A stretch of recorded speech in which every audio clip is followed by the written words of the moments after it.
वो एक एक समय 3-3 युग के समान लगता है, एक एक क्षण की कब होगी संध्या, कब वेणु रव सुनाई देगा, कब श्याम सुंदर लौट करके वृंदावन आवेंगे। ठाकुर जी सुबह ही चले जाते हैं, अगर आज के समय के अनुसार कहें तो 9:30-10 बजे ठाकुर जी निकल जाते हैं, शाम को लौट के आते हैं 5 बजे। अब ये पूरा समय कैसे निकले? क्यों? रात्रि 6:30-7 बजे तो सो जाते हैं ठाकुर जी, और फिर पूरी रात दर्शन नहीं होता। ये बीच का ही तो समय था प्रकाश का, जिसमें श्याम सुंदर दिखते थे, उसमें भी गैया चराने चले गए। अब हम कैसे जिए? तब सब गोपियों के मन के भाव को ठाकुर जी पहचान गए, और कृष्ण प्रेम में जितनी भी पगी हुई गोपियां हैं, उन सबको वन की वंशी सुनाई देती है। ठाकुर जी मधुर वंशी बजाते हैं, और जैसे ही वेणु सुनाई देती है, वेणु कान में जाते ही सबके नेत्र बंद हो जाते हैं, और अपने अपने घरों में बैठे बैठे ही श्याम सुंदर के दर्शन होने लग जाते हैं। कैसे वृक्ष हैं, कैसी ब्यार है, कैसी हवा है, कैसी घास है, कैसी नदी है, कैसा सूर्य है, कैसी वहां की परिस्थिति। मतलब गोपियां बैठी तो अपने घर में होती हैं, लेकिन पहुंच वहीं जाती हैं जहां श्याम सुंदर होते हैं। ये वेणु गीत है। अब वहां गोपियां झुंड बना करके अपने अपने दर्शन बता रही हैं, कोई गोपी कुछ बता रही है, कोई गोपी कुछ बता रही है, और वे सब सत्य ही बता रही हैं। उन सबको एक जैसा ही दिख रहा है, लेकिन कुछ किसी किसी को विशेष दिख रहा है, किसी किसी को और ज्यादा विशेष दिख रहा है। वे आपस में चर्चा कर रही हैं। यही है वेणु गीत। किलोमीटरों दूर, कोसों दूर श्याम सुंदर वंशी बजा रहे हैं, और घर में बैठे गोपियों को दर्शन हो रहा है। बंधुओं, कथा भी वंशी है। भले नाथद्वारा में हो, भीलवाड़ा में हो, जयपुर में हो, बंबई में हो, कलकत्ता में हो, और टेढ़ा भी पहनते हैं, आगे झुका हुआ पहनते हैं, ऐसे पहनते हैं ठाकुर जी। क्यों? जहां जहां चरण पड़त प्यारी जू के, तहां तहां मन मेरो करत है छाओ। स्वामी श्री हरदास जी महाराज का पद है। स्वामी जी कहते हैं कि जहां जहां प्यारी जी के चरण पड़ते हैं, तो ठाकुर जी के मन में विचार आता है कि एक तो सबसे बड़ी बात कि हमारी प्रिया जी और श्याम सुंदर दोनों व्रजमंडल में पादुका नहीं पहनते। चाहे सर्दी हो, चाहे गर्मी हो, चाहे कीचड़ हो, चाहे वर्षा हो, चाहे कैसी ऋतु हो, सबसे बड़ी बात कि श्री राधा रानी और ठाकुर जी व्रजमंडल में पादुका नहीं पहनते, बिना पादुका के ही चलते। तो कभी कभी ग्रीष्म ऋतु होती है, और जब प्रिया जी चलती हैं तो ठाकुर जी के मन में आता है कहीं गर्मी ना लग रही हो तो क्या करें, तो अपने मुकुट को, इतना बड़ा मुकुट पहन के टेढ़ा सा पहन करके आते हैं, और जैसे श्री प्रिया जी चलती हैं, ठाकुर जी अपने मुकुट के ऊपरी भाग को सूर्य के आगे ले आते हैं, और अपने मुकुट से ही छांव करते हुए चलते हैं कि कहीं श्री जी के चरणों में उष्णता ना जावे, कहीं गर्मी ना लगे। जहां जहां चरण पड़त प्यारी जू के, तहां तहां मन मेरो करत है छाओ।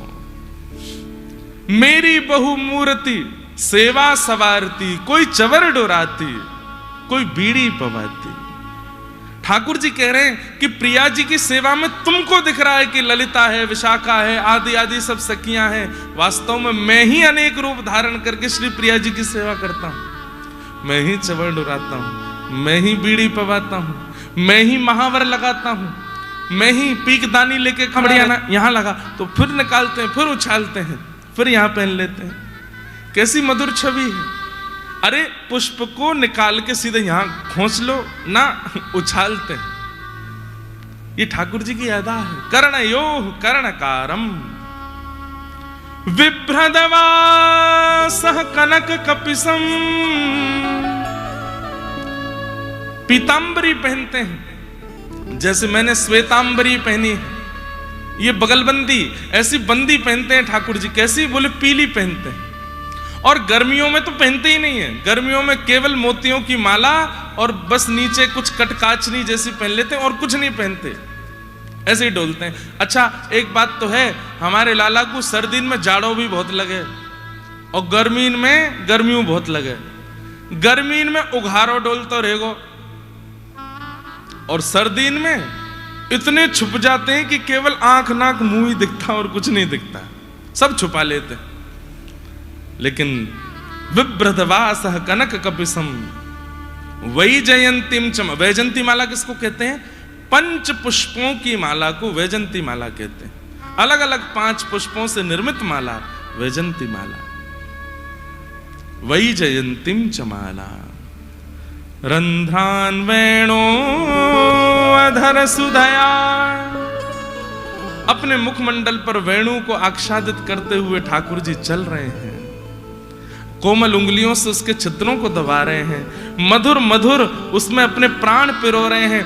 अपनी कटाक्ष से कभी इधर देखते हैं, कभी इधर देखते। अच्छा, सबसे बड़ी बात, ठाकुर जी के नेत्रों का जो अंतिम छोड़ है वो भी देख लियो, ऊपर जो खड़ी हवा को भी देख लियो, सबको ठाकुर जी देखते हुए जा रहे हैं। और तब गोपियां वेणु गीत गाना प्रारंभ करते हैं।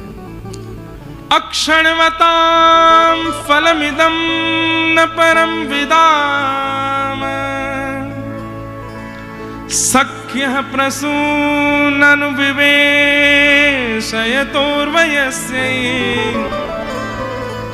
वक्त्रं व्रजे ससुतयोरणवेणुजुष्टं यैर्वा निपीतमनुरक्त कटाक्षमोक्षम। आप सबसे प्रार्थना भैया इसका अनुभव कीजिएगा, बन जाइए गोपी और नेत्र बंद करके अनुभव करो क्या कह रही हैं, कैसे कैसे भावों का वर्णन गोपियां कर रही हैं।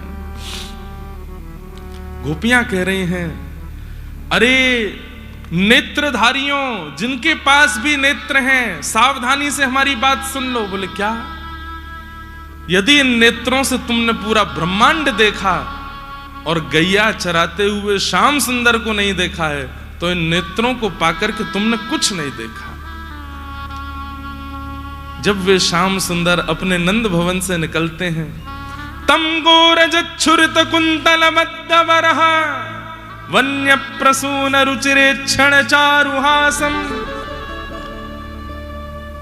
गायों की खुरों की रज उड़ती है और वो उड़ उड़ करके जब श्याम सुंदर के मुखमंडल पर जाकर के लग जाती है, कुछ बोहों के ऊपर चिन्ह बनाती है, कुछ गाल पर चिन्ह बनाती है, कुछ ठाकुर जी के तिलक पर चिन्ह बनाती है, श्री अंग पर लग जाती है। अरे यशोदा तो बहुत सुंदर श्रृंगार करे, लेकिन इन गैयान की रज लगवे के बाद श्याम सुंदर जितने प्यारे लगते हैं, वाको कहा वर्णन करें हम। इतने प्यारे श्याम सुंदर अपने कटाक्ष से, आहा, कभी इधर देख रहे हैं, कभी इधर देख रहे हैं, कभी इधर देख रहे हैं, और जाकू देखते जा रहे हैं, वही निहाल है तो जा रो है। कटाक्ष मोक्षम, अरे जिसके प्राप्त हो जाने के बाद में आपकी भावना कह दे बस अब कुछ नहीं चाहिए, समझो वही वास्तविक वस्तु है। लेकिन आप संसार के हर व्यंजन का स्वाद ले लेते हैं, हर रूप को देख लेते हैं, उसके बाद भी आपकी इंद्रियां कभी नहीं कहती कि बस अब मैं तृप्त हो गई ना। क्यों? क्योंकि इन इंद्रियों को जो तृप्त कर सकते हैं वो केवल श्याम सुंदर है और कोई नहीं। कितने भी रस खिला दीजिए, कितने भी रूप दिखा दीजिए, कितने भी स्वर सुना दीजिए, कितने भी स्पर्श करा दीजिए, लेकिन जब तक इन सब भावों में श्याम सुंदर नहीं आएंगे, आपकी इंद्रियां भटकती ही रहेंगी। 90 वर्ष के हो जाओगे, दांत टूट जाएंगे, लेकिन तब भी जीव कहेगी गोलगप्पा खिलाओ। क्यों? क्योंकि अभी विश्राम नहीं मिला है इस इंद्रिय को। इसको विश्राम देने की सामर्थ्य केवल वृंदावन चंद्र में है। गोपियां कह रहे हैं, ऐसे मधुर श्याम सुंदर को देखने के अलावा हम किसको देखें? अब ठाकुर जी तो गैया चराते हुए चले गए, अब गोपियां व्याकुल होने लगी, क्या करें? तभी ठाकुर जी ने देखा, अरे ये व्याकुल काउदना प्राण त्याग देंगी, अभी तो मुझको रास और करनो है, तो क्या करें? तुरंत ठाकुर जी ने अपनी वेणु को निकाला और जैसे ही अपने अधर पर धारण किया। मैंने कथाओं में बताया है, जहां हाथ नीचे हो और वंशी अधर पर है, हाथ नीचे हैं, वो वंशी है। जहां हाथ बिल्कुल अधर के बगल में है, अलग श्रृंगार कर रहे हैं। कैसे बन रहे हैं? बोले बनमाली बन रहे हैं। वनमाली कैसे बन रहे हैं?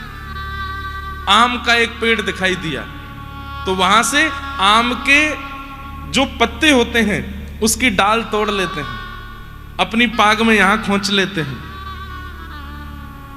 एक नहीं खोंचते, एक यहां पे, एक यहां पे, एक यहां पे, एक यहां पे, ऐसे ठाकुर जी की पीली पाग, और पीली पाग के ऊपर मानो जैसे ऐसे आम के पत्ते लटक रहे हैं। वो बीच बीच में ठाकुर जी के कभी आंख पे आते हैं, गाल पे आते हैं, मानो वे पत्र भी कहते हैं कि हम ठाकुर जी को अंग स्पर्श कर लें तो ठाकुर जी ऐसे धीमे से उनको हटाते हैं। और केवल इतना ही नहीं कर रहे हैं, कहीं कोई पुष्प मिल जाते हैं तो पुष्पों को इकट्ठा करते हैं। कैसा श्रृंगार, स्वयं श्याम सुंदर अपना श्रृंगार कर रहे हैं। यहां पर गुलाबी पुष्प मिला, आगे श्वेत पुष्प मिला, उन पुष्पों को इकट्ठा कर रहे हैं। मधुमंगल कह रहे हैं लाला कहां करेगो? बोले देख तो जा, कहां करूंगो। गोपियां दर्शन कर रही हैं, गुलाबी पुष्प लिया है, कहीं से गेरुआ पुष्प लिया है, कहीं से श्वेत पुष्प, और लेने के लिए नहीं जा रहे, जो रास्ते में आ जाता है, जो वृक्ष दिख जाए दौड़ के जाते हैं, वहां से पुष्प तोड़ लेते हैं। और सारे पुष्पों को तोड़ करके खूब एक गुच्छा बना करके उसमें एक सूत बांध देते हैं सूखी, और उसका एक गुच्छा गुलदस्ता जैसा छोटा सा बन जाता है। फिर उसको लेकर उसको पाग में लगाते हैं। अरे मधुमंगल कैसा लग रहा हूं? बोले बहुत जोर को लग रहा है लाला, हमारी भी लगा दे। बोले चल बावड़े, तू ना लगे कोई, हम बढ़िया मोथों गिर जाए तो लगाई लियो। फिर आगे ग्वाल बाल जाते हैं, वे पुष्पों के गुच्छे बना बना करके लाते हैं। तो जितने लाते हैं सब पहन लेते हैं ठाकुर जी। किसी को बाजूबंद में लगा लिया, किसी को अपनी कमर में खोंच लिया, किसी को यहाँ पीछे अपनी शिखा में लगा लिया, कोई यहाँ कानों के ऊपर लगा लिए। सब मानो आज्ञा देते हैं कि अरे कहाँ घास चर रही हो, ये मेरे तन पे जो उगी है या को पाए लो। तो एक एक गैया जाकर के अपनी जीभ से, अपने मुख से ठाकुर जी के श्री अंग पर लगी भई वह दूरबा को निकाल रही है। अब वाह चक्कर में कोई गैया की जीभ लग जाए, अब ठाकुर जी कमर पे जीभ लगे, हाथ पे जीभ लगे, सो ठाकुर जी को गुदगुदी होवे, कभी यहाँ को लुढ़के हैं, कभी वहां को लुढ़के हैं, कभी पीछे भागे हैं, गैया पूंछ उठा के आगे पीछे भग रही हैं और श्याम सुंदर के मधुर दर्शन कर रहे हैं। गोपियां कह रही हैं अरे ये कितनी भाग्यशाली हैं गैया, श्याम सुंदर के श्री अंग पर लगी भई दूरबा को कैसे आस्वादन कर रही हैं, कैसे सुखवा को ले रहे हैं। ठाकुर जी को सबसे प्रिय वनमाली भेष है। आप स्वर्ण का श्रृंगार कराओ, चांदी का श्रृंगार कराओ, मोती का श्रृंगार कराओ, सब ठाकुर जी को बढ़िया लगता है। लेकिन अंत में ठाकुर जी पुष्प और हरी पत्तियों की माला पहनते ही पहनते हैं, क्योंकि वो ठाकुर जी को अति प्रिय है।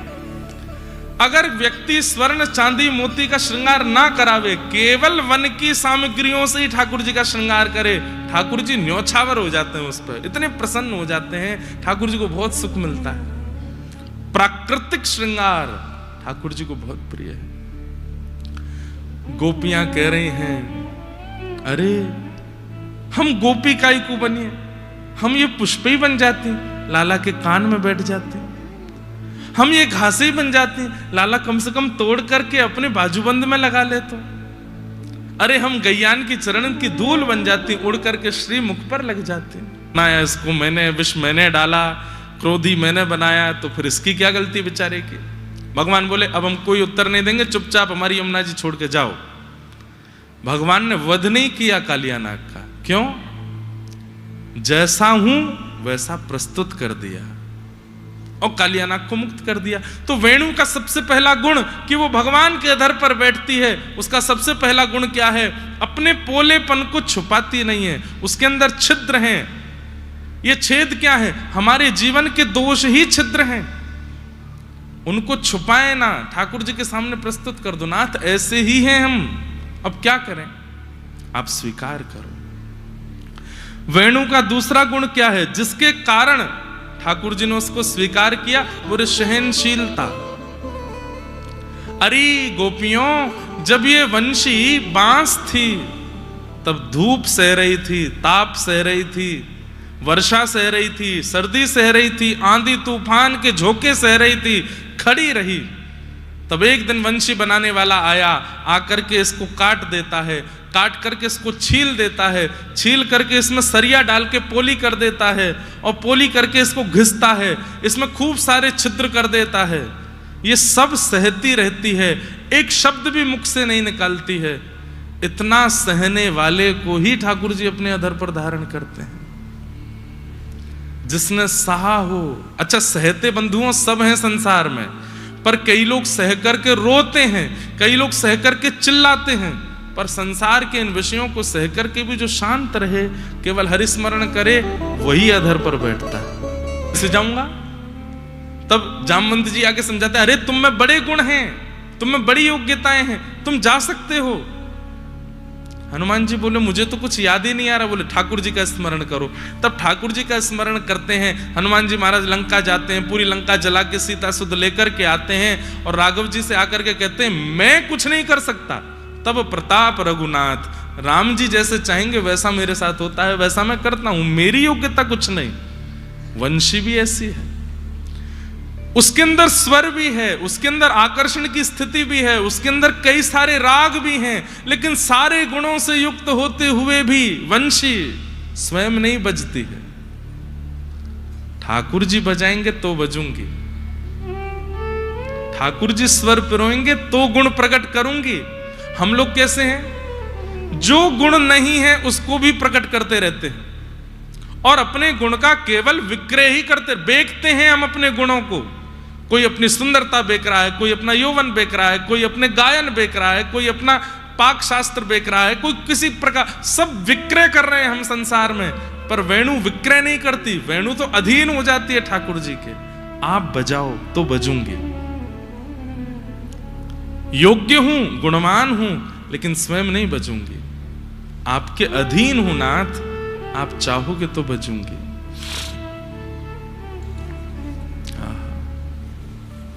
पूर्ण अधीन। अरे हम गोपी हैं ऐसी नहीं है हम, इसलिए तो ठाकुर जी के अधर पर नहीं बैठ पाती। ये वेणु है, पूर्ण अधीन रहती है ठाकुर जी के। अच्छा, कितना सुंदर गुण है वेणु का। क्या, कितने गुण हो गए? 3 गुण। चौथा गुण क्या है वेणु का? बोले शरणागति करवाती है। कितनी अच्छी बात है, बहुत ध्यान से सुनना। गोपियां कह रही हैं वेणु का, इकट्ठा नहीं करती, कुछ भी संग्रह नहीं करती। वंशी लो, पानी डालो वो भी निकल जाएगा, धूल डालो वो भी निकल जाएगी, कुछ और डालो वो भी निकल जाएगा, कुछ भी रखती नहीं है, सब दे देती है, सब बांट देती है। रस डालो वो भी निकल जाएगा, स्वर डालो वो भी निकल जाएगा, कुछ भी उसके अंदर डालो, अपने पास कुछ नहीं रखती, खाली रहती है, सबको बांट देती है। संग्रह ना करना, यह वेणु का 5वां लक्षण। ऐसा नहीं है कि वेणु गिनी हुए, इसमें केवल भैरव रागी बजेगा, इसमें केवल मालकोशी बजेगा, इसमें केवल भोपाली बजेगा। नहीं, आप किसी भी वेणु में कोई भी राग बजाओ, सब बज जाते हैं, लेकिन किसी को भी अपने पास इकट्ठा नहीं करती, सबको दे देती है, बांट देती है। और यही गुण कृष्ण को प्रिय है, इसीलिए अधर पर बैठती है। 5 गुण। इस वेणु का अगला गुण क्या है? अंतिम गुण और सबसे सुंदर गुण वेणु का क्या है? इससे किसी को डर नहीं लगता, वंशी से कोई भयभीत नहीं होता, वंशी से सब प्रेम करते हैं, सब आनंदित होते हैं, सबको प्रेम है इसके साथ, इसलिए ठाकुर जी को प्रिय है। जो अभयदान करे पूरे विश्व को, वो ठाकुर जी के अधर पर बैठता है। वंशी से कोई नहीं डरता।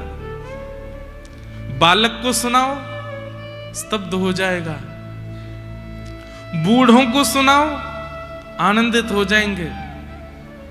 अरे कामी, क्रोधी, लोभी, मोही, कैसे भी अवगुण युक्त क्यों ना हो, संसार के विषादों में पड़ा भी क्यों ना हो, वेणु की ध्वनि यदि सुन ले तो एक बार को नेत्र बंद हो जाएंगे, कान खुल जाएंगे।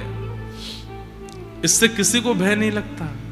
एक दिन गैया से भगवान ने पूछा कि तो को कोई ते डर तो ना लगे ब्रजमंडल में? तब गैया बोली, कोई ते डर ना लगे, अकेले या बांस ते डर लगे। जो भी या बांस को अपने हाथ में ले ले तो गैया के, ना हम चारों चर पामे, ना हम घास खा पामे, ना हम वन में विचरण कर पामे, ना हम दूध पिवा पामे, हमें या बांस ते डर लगे। ठाकुर जी बोले, अच्छा जा बांसते तो को डर लगा, वही बांसते तो को प्रेम कराऊंगा। और जैसे ठाकुर जी ने एक हाथ से छुआ 3 छिद्र प्रकट हुए, दूसरे हाथ से छुआ 3 छिद्र और प्रकट हुए, अधर पर जैसे ही रखा 1 छिद्र और प्रकट हुआ, और जैसे ही प्राण पिरोए वंशी बचने लगी, बिना हाथ लगाए गैयाओं के थन से दूध प्रवाह होने लगा। ठाकुर जी बोले अब तो भय ना लगो। गैया बोली नहीं, अब नहीं है। किसी को भय नहीं लगता वंशी से, सबको अभय प्रदान करती है, इसलिए ठाकुर जी के अधर पर बैठती।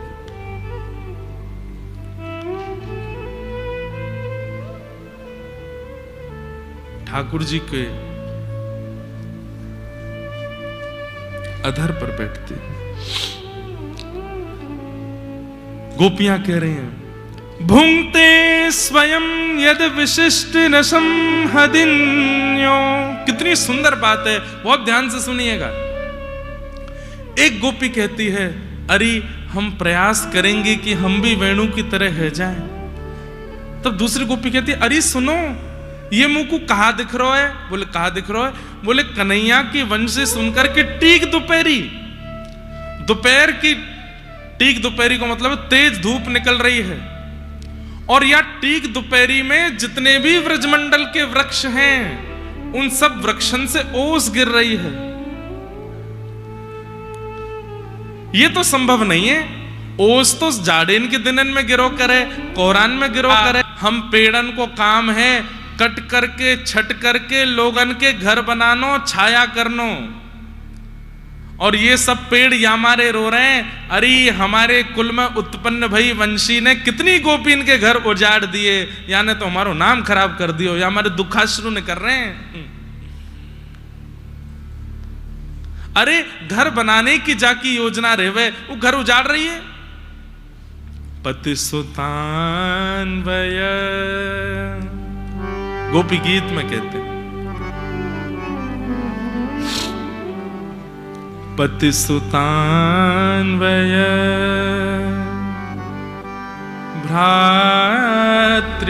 भ्रातृबांधवा अति विलंघ्यते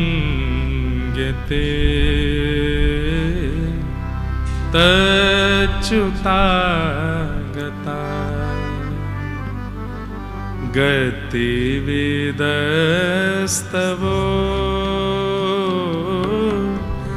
गीत मोहिता।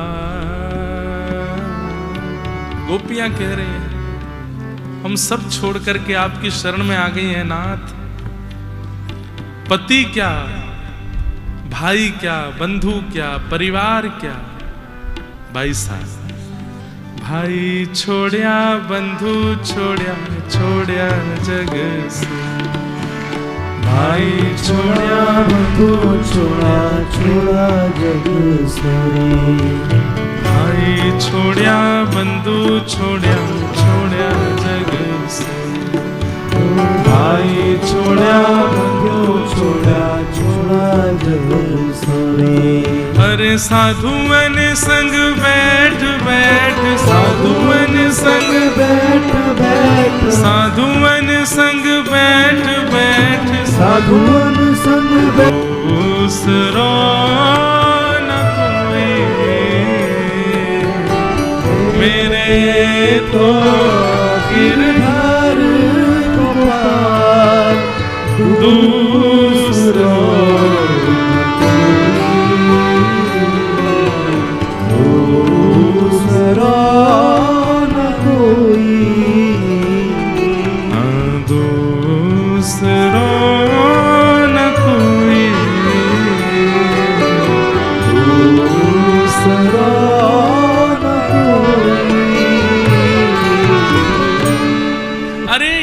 सबन के घर छुड़वाए दिए,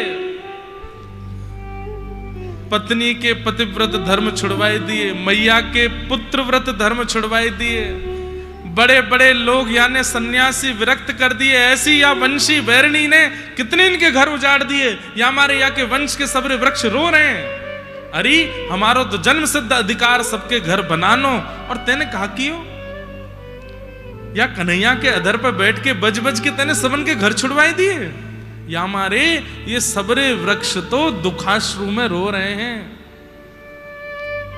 एक गोपी बोली नहीं नहीं नहीं नहीं, मुझे तो ऐसा लगे ये सब वृक्ष आनंद अश्रु में रो रहे हैं। इस तीसरे भाव को सुनिएगा बंधु, कितना अद्भुत है गोपी का भाव। बोले आनंद अश्रु में बह रहे हैं मतलब? बोले भैया आज इन वृक्षन को एक नई बात पता चली। बोले कहा? बोले भैया कोई अगर डूब रहे हो, गहरी नदी गहरे सरोवर में डूब रहे हो, मुझे तो ऐसा लगे ये सब वृक्ष आनंद अश्रु में रो रहे हैं। इस तीसरे भाव को सुनिएगा बंधु, कितना अद्भुत है गोपी का भाव। बोले आनंद अश्रु में बह रहे हैं मतलब? बोले भैया आज इन वृक्षन को एक नई बात पता चली। बोले कहा? बोले भैया कोई अगर डूब रहे हो, गहरी नदी गहरे सरोवर में डूब रहे हो, वाकु यदि हमारो एक अंग भी मिल जाए, वृक्ष की कोई डाल मिल जाए, वृक्ष को कोई तंतु मिल जाए, वृक्ष को कोई भी छोड़ मिल जाए, तो डूबते भय को बचानो, ये हमारो स्वरूप है। आज तक हमको ऐसो ही पता ही कि डूबते भय को बचानो ये हमारो अधिकार है, ये हमारो कर्म है। लेकिन यह वंशी ने आज हमारी परिभाषा बदल दी। बोले कैसे? बोले डूबते को बचानो हमारा स्वरूप, लेकिन याने आज ठाकुर जी के अधर पर बैठ करके ना जाने कितने रसिकन को प्रेम रस में डुबोए करके उद्धार कियो है। हमने उबार करके उद्धार कियो, हमने बाहर निकाल करके प्राण बचाए, पर याने तो डुबाए करके सबके प्राणन को उद्धार कियो है। या हमारे आज सबरे वृक्ष आनंद अश्रु में रो रहे हैं। धन्य है हमारे कुल में उत्पन्न हुई है वंशी, जाने डुबो करके सबको उद्धार कियो।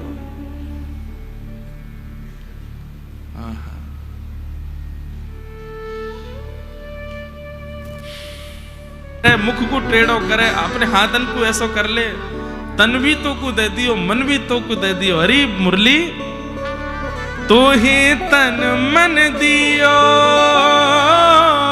तो ही तन दियो। सूर श्री गोपाल बस किए, सूर श्री गोपाल जगत में जस लियो, जगत में जस लियो। हे मुरली कौन तप ते कियो, मुरली कौन तप ते कियो।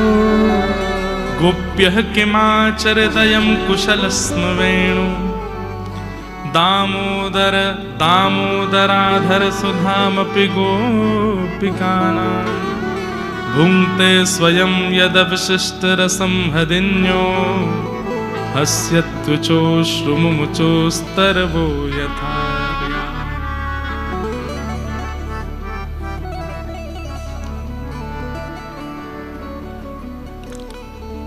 ऐसी मुरली। तभी एक गोपी कहती है, वृंदावनम सखि भुवो वितनोति कीर्तिं, यद्देवकी सुत पदाम्बुजलब्ध लक्ष्मी।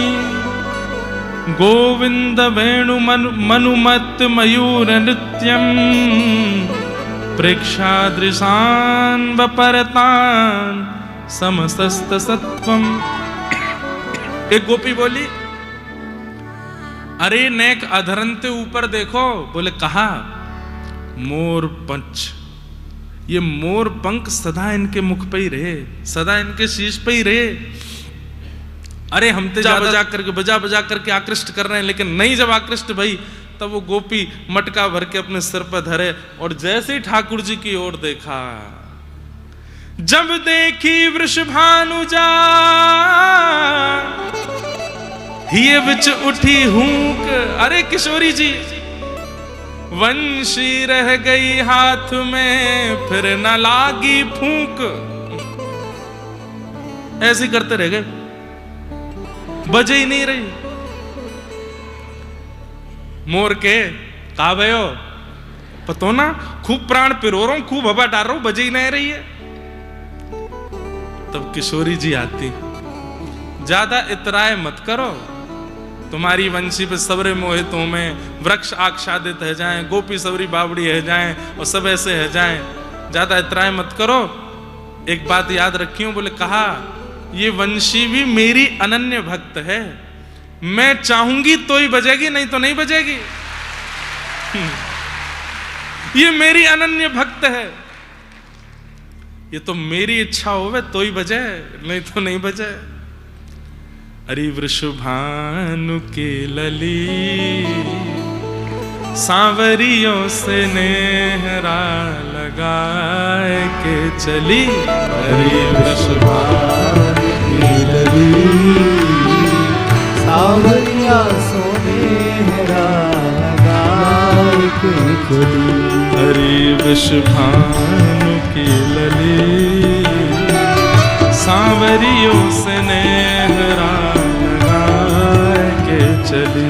अरे वृषभानु की लली सांवरियों से नेहरा लगाए के। जो गोपी गीत की भूमिका बनाएगा, अगर वेणु गीत में प्रवेश नहीं हुआ तो गोपी गीत की भूमिका नहीं बन पाएगी। ये प्रारंभिक स्थिति है गोपियों की। सबसे पहला भगवत आकर्षण जो गोपियों में आया वो यहीं से आया। प्रत्येक स्थिति का अनुभव गोपियां कर रही हैं, उसको हम लोग बारंबार प्रणाम करते हैं। मुझे बहुत प्रिय है, व्रज लीलाओं में सबसे प्रिय है वेणु गीत। अब दोबारा कब गाएंगे पता नहीं, लेकिन ये 2-3 श्लोक ही बहुत है।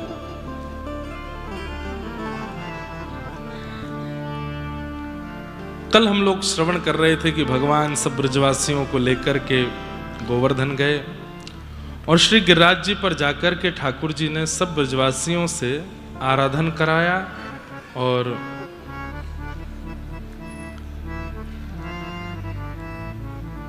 श्री गिरिराज जी की सेवा हुई, 56 भोग लगाए, परिक्रमा हुई, इंद्र का मान हुआ, तो ठाकुर जी ने नख पर गिरिराज जी को धारण किया।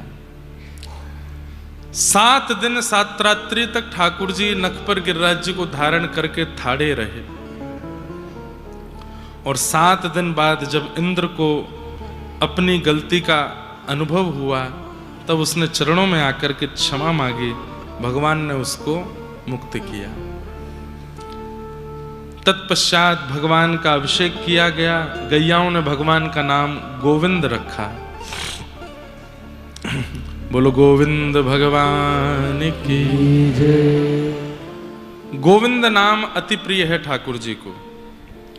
गो माने सम्मान आवाहन अभियान चल रहा है, उसमें कुछ नहीं करना है, केवल आपको दस्तखत करना है और अपनी मंजूरी देनी है कि हम चाहते हैं कि गौ माता राष्ट्र माता बने, कोई और इसके अलावा कुछ नहीं करना। जितने करोड़ भारतीय लोग उसमें जाकर के साइन करेंगे उतनी जल्दी सरकार गौ माता को राष्ट्र माता बनाएगी। तो अभियान चल रहा है, गौ सम्मान आवाहन अभियान। उसमें आप सब लोगों को ढूंढिए जहां पर भी ये क्रम चल रहा है और वो पत्र में अपना सिग्नेचर करना है बस आपको, और अपनी मंजूरी देनी है कि हम चाहते हैं कि गौ माता राष्ट्र माता बने। हमारे ठाकुर जी की अति प्रिय गैया राष्ट्र माता बने। हमारी ठाकुर जी की अति प्रिय यमुना जी स्वच्छ हो, पवित्र हो। व्रज पुनः व्रज जैसा ही हो जाए। लाखों लोग वृंदावन आ रहे हैं, करोड़ों लोग वृंदावन आ रहे हैं। ये सब यदि चाह जाएं कि यमुना जी शुद्ध हों तो क्यों नहीं होंगे। ये सब यदि चाह जाएं कि 84 कोस व्रजमंडल वैसा ही हो जाए जैसा ठाकुर जी का है। क्या है कि भीड़ बहुत आ गई है वृंदावन पर, वृंदावन के अनुकूल वैष्णव नहीं आ रहे हैं। उनकी अनुकूल, वृंदावन के अनुकूल बनने का प्रयास करो। ठाकुर जी का नाम गोविंद रखा गया। तत्पश्चात एकादशी व्रत का नियम क्रम बताया गया। कल एकादशी थी इस अधिक मास की अंतिम एकादशी। और कल बढ़िया रथ यात्रा लाल जी की हमने की थी। कई जगह नौका विहार कल हुए, आज लाल जी का नौका विहार होगा।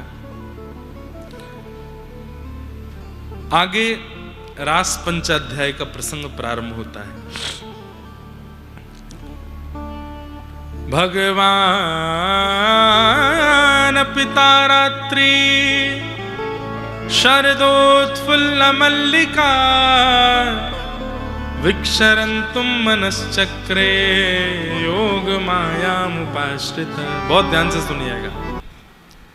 जो गृहिणी है वो कुछ दिनों के लिए मायके जाती है, तो किशोरी जी महीना भर के लिए बरसाना गए।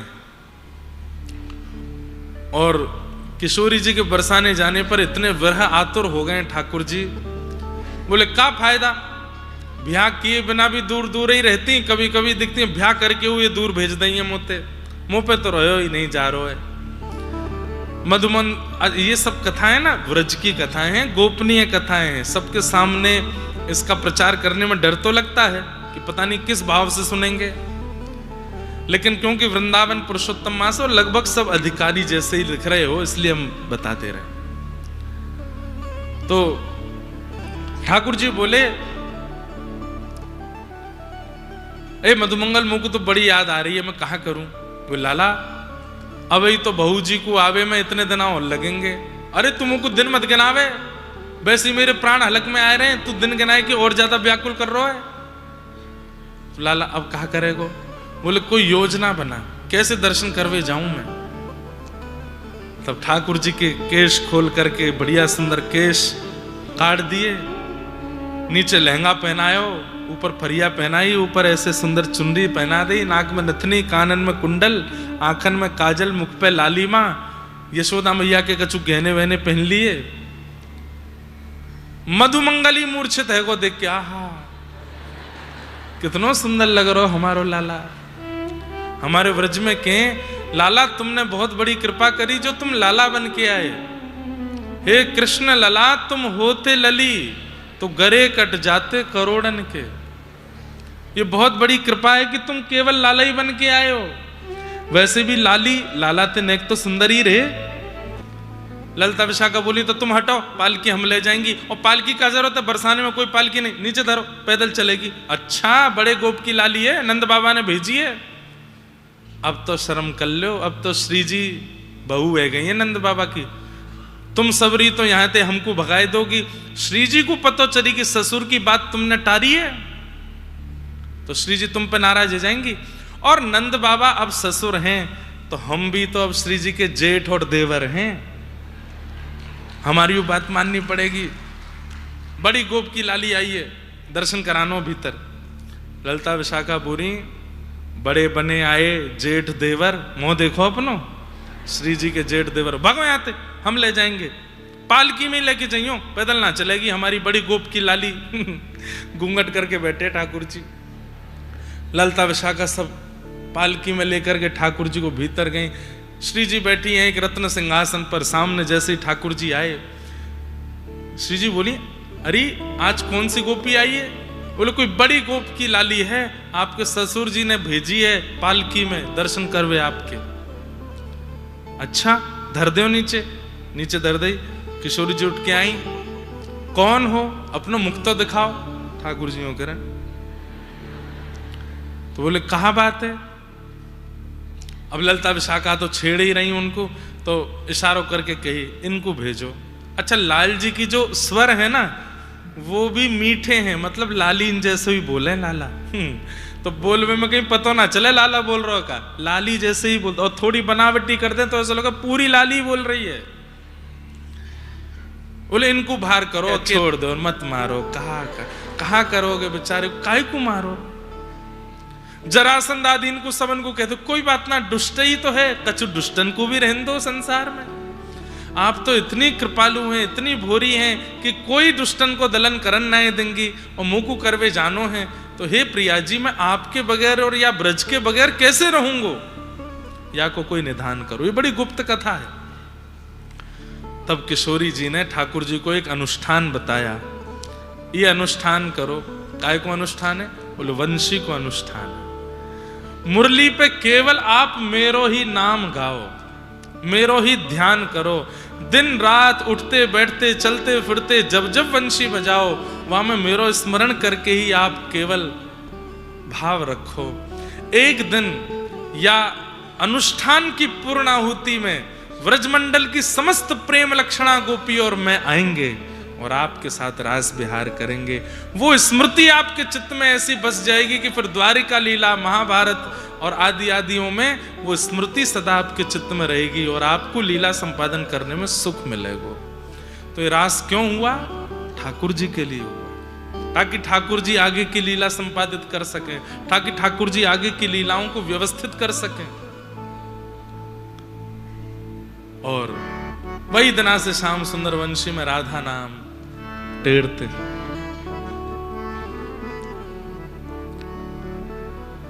आज वही योग मायाम उपाश्रित। अब यहां अर्थ क्या लगा कि योग माया श्री किशोरी जी के द्वारा आज्ञा की गई थी जिस अनुष्ठान की, आज उसकी पूर्णाहुति है। और आज दिन क्या है? शरद पूर्णिमा।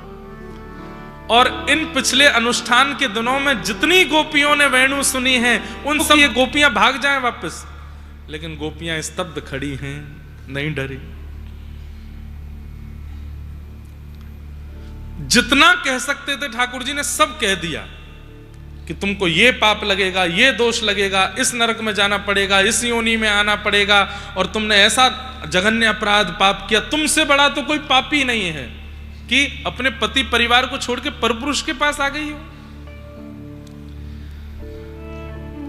जब ठाकुर जी शांत हो गए, गोपियां बोली अब हम बोलें? बोलो बोलो। मयीवं विभोर्हति भवान गदितुं नृशंसं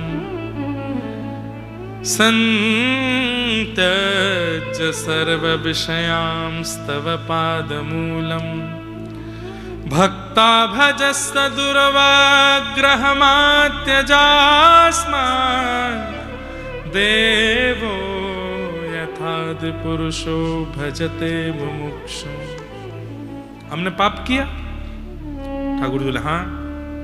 जघन्य पाप किया? बोले हाँ। महापाप किया? बोले हाँ। तो ठाकुर जी एक बात बताओ, दुनिया के लोग आपकी मूर्ति पूजा करते हैं, आपके विग्रह की पूजा करते हैं, और उस विग्रह को विग्रह या मूर्ति ना मानते हुए आपका ही स्वरूप मान करके सेवा करते हैं। हमारे लाला सो रहे हैं, हमारे लाला नौका विहार कर रहे हैं, हमारे लाला गिरिराज धारण लीला कर रहे हैं, हमारे लाला 56 भोग लगा रहे हैं, उसमें पूर्ण विश्वास रखते हैं कि आप खा रहे हो। में जलंधर की कथा जहां आती है वहां पढ़िएगा कि पतिव्रता नारी जब पतिव्रत पालन करती है तो पतिव्रत का फल क्या मिलता है? बोले पति रूप में स्वयं मनमोहन मिल जाते हैं अपने पति का। अब कई माताएं लोग, आजकल के मॉडर्न लोग इस पे क्यों छुए पति के पैर? वो क्यों नहीं छुए हमारे? क्यों दबावे पति के पैर? वो क्यों नहीं दबावे हमारे? ये सारी माताएं ही क्यों झुकी रहती हैं पतियों के आगे? हमको तो अच्छा नहीं लगता। ये सबके लिए बराबर होना चाहिए, ऐसा ठीक है, होना चाहिए, ठीक है। कई पति हैं छूते भी हैं अपने पतियों के पैर, कोई दोष थोड़ी है उसमें। लेकिन ये एक विधान है कि वो एक भगवान ने अपना प्रतिनिधि दिया है आपको, उसकी सेवा करो। लेकिन हाँ, पतियों ज्यादा फूलो नहीं। पति पति की तरह रहे। पति शब्द का मतलब क्या होता है? रक्षक। अपनी पत्नी का सदैव रक्षा करने वाला वो पति कहलाता है। उसकी इच्छा पूर्ण करे, उसकी भी बात माने, उसके लिए सब बढ़िया करे, उसको प्रेम देवे, वो पति है। भक्षक लोग पति नहीं है। जब जलंधर के लिए वृंदा पतिव्रत का पालन कर रही थी तो भगवान ने जलंधर का रूप धारण करके उसका पातिव्रत तोड़ा। तो वृंदा कहती है आपने मेरा पातिव्रत क्यों तोड़ा? जब पतिव्रत इतना श्रेष्ठ है तो मेरा पतिव्रत क्यों तोड़ा? तब भगवान कहते हैं भक्षक के लिए पतिव्रत कर रही हो इसलिए तोड़ा। तुम्हारा पति सबका नाश कर रहा है, सबका विनाश कर रहा है, ठीक है, पतिव्रत कर। अब मंदोदरी रोज उसकी पूजा करती है, रोज उस पर, वो क्यों? मेरे पति के प्राण इसी में बसे। अब आया समय राम रावण के युद्ध का। रोज रावण को मारने का प्रयास होता है लेकिन रावण मरता ही नहीं, बाण पे बाण छोड़े चले जाते हैं लेकिन रावण मरता ही नहीं। तब विभीषण जी ने आके बताया, बोले इसके प्राण एक बाण में बसे हैं और वो बाण ब्रह्मा जी के पास है। तब ब्रह्मा जी को प्रकट किया, ब्रह्मा जी से पूछा, ये दक्षिण की एक रामायण में एक कथा आती है। तो ब्रह्मा जी से कहा, कहां है वो बाण? बोले वो तो ये रावण तपस्या करके ले गया था मुझसे। तो बोले अब पूरे लंका में वो बाण कहीं तो है, अब कैसे ढूंढा जाए? तब हनुमान जी महाराज राम जी से कहते हैं, आज्ञा दें भगवान, मैं प्रयास करूं। बोले जाओ। तो ब्राह्मण, एक बटुक ब्राह्मण का रूप हनुमान जी ने धारण किया। बटुक ब्राह्मण बनकर के सीधे पहुंच गए मंदोदरी के पास। क्यों? बोले पति अपनी सारी प्रिय वस्तु किसी को बताए नहीं, बताए पत्नी को जरूर बताता है। और महाराज वहां मंदोदरी रो रही थी कि मेरे पति मर ना जाएं। इतने में ही बटुक ब्राह्मण का रूप धारण करके हनुमान जी पहुंचे। ब्राह्मण को आते देख मंदोदरी ने प्रणाम किया। बोले देवी रोती क्यों हो? मेरे पति युद्ध में जा रहे हैं, रोज एक सर काट देते हैं राम जी उनका, मुझे लगता है कहीं उनके प्राण ना चले। अरे तुम क्यों चिंतित होती हो? वैसे भी वो प्राण जिस बाण में है वो तो तुम्हारे पास ही है ना, ऐसे कैसे मर जाएगा रावण? मंदोदरी भी भूल गई थी, अचानक से उसको, अरे हाँ हाँ हाँ हाँ वो बाण तो मेरे ही पास है, तो बस उसी की पूजा करवाने आया हूं मैं, करवा दो। हाँ आइए ना। लेकर के गई, सीधे खंबे के पास खड़े होकर के, इसी में आप स्वस्ति वाचन करो। हनुमान जी बोले ठीक है, अभी स्वस्ति वाचन करते हैं। विराट रूप धारण करके एक मुष्टिक प्रहार किया, खंब भेदन करके बाण निकाल लिया। मंदोदरी बोली ना भी उल्टा सीधा काम ना करने वाली हो। आजकल तो पति पत्नी दोनों ही बेकार हो गए। ब्याह ही वो दो लोग कर रहे हैं जो दोनों पीना जानते हो। ब्याह करके दोनों पीते हैं। पहले ऐसा होता था कि पति नशा करता है, पति तंबाकू सिगरेट आदि, अब तो पति पत्नी दोनों। तुम पी रहे हो, मेरे लिए भी बना देना, दोनों पिएंगे। कितना बुरा समय आ गया है संसार का। एक बार एक ब्याह में गया था मैंने तो देखा था अपनी आंखों से, फेरे लेने से पहले दोनों के चल रहे हैं, ऐसे तो ब्याह हो रहे हैं। अब क्या करें? अच्छा है भक्षक भक्षक के लिए पतिव्रत पत्नी व्रत कर ले, उनको रावण ही मिलेगा फिर ठाकुर जी नहीं मिलेंगे। तो गोपियां ठाकुर जी से क्या कहती हैं कि जब प्रतिनिधि विग्रह को हम पूछते हैं उसके प्रभाव से आप मिल जाते हो, ऐसे ही प्रतिनिधि विग्रह के रूप में हर पत्नी को पति मिला। वो श्याम सुंदर ही है, श्याम सुंदर मान करके उसको भजो, पूजो, प्रणाम करो, पवाओ आदि, बिल्कुल जैसे भगवत सेवा होती वैसी सेवा उसकी करो। उससे क्या होगा? एक दिन परमात्मा की प्राप्ति। और जब पता चल जाए कि सामने परमात्मा खड़े हैं तो विग्रह का त्याग करके उनके पास जाना चाहिए।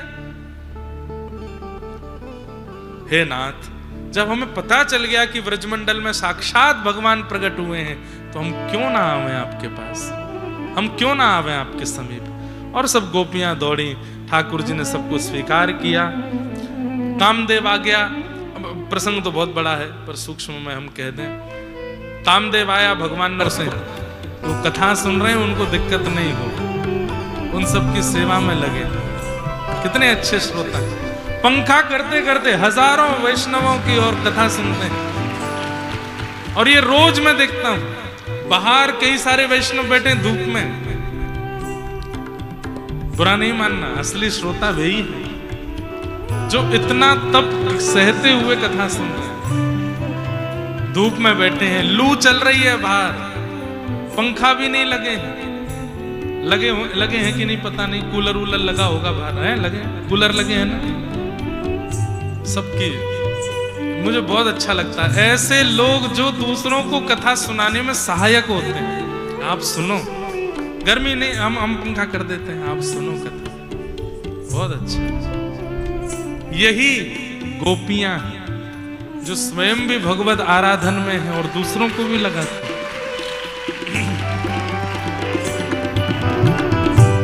शरदुदाशये साधु जात सरसी जो श्री मुषादृशा अखिल देना अंतरा विघ्न साध तो विश्वगुप्त सख उदेवा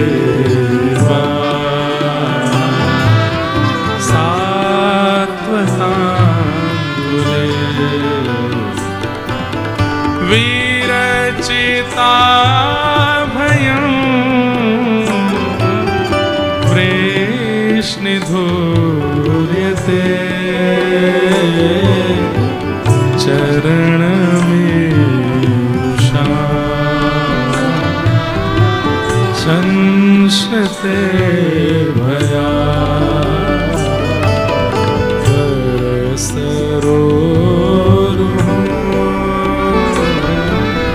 कांत कामदं शिरसि देना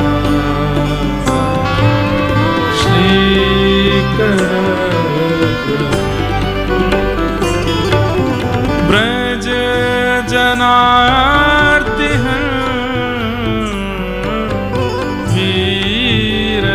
वीरयोषिता निज जन स्मय वंसन स्मृता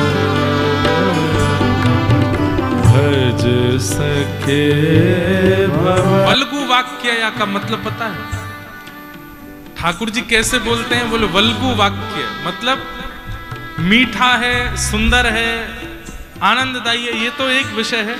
पर जैसे वल्गु वाक्य कैसे वशीकरण कर लेते हैं सामने वाले पर। सामने वाले से कहेंगे उठ जाओ, वो उठ जाएगा, बैठ जाओ, बैठ जाएगा। वो खुद सोचेगा मैं क्यों बैठ रहा हूं, मैं क्यों उठ रहा हूं, मैं क्यों इनकी बात मान रहा हूं, और चले जाएंगे स्वयं, लेकिन उनका जो स्वर है वो गूंजता रहेगा कानों में। ना भूख लगेगी, ना प्यास लगेगी, ना नींद आएगी, ना उठने का मन, ना जाने का मन, ना किसी से बोलने का मन, बस वो स्वर कानों में गूंजता रहेगा और रस देता रहेगा, सुख देता रहेगा, मिलने की उत्कंठा बढ़ाता रहेगा। इसको कहते हैं वल्गु वाक्य। यार ठाकुर जी वल्गु वाक्य बोलते हैं, गोपियां कह रहे हैं।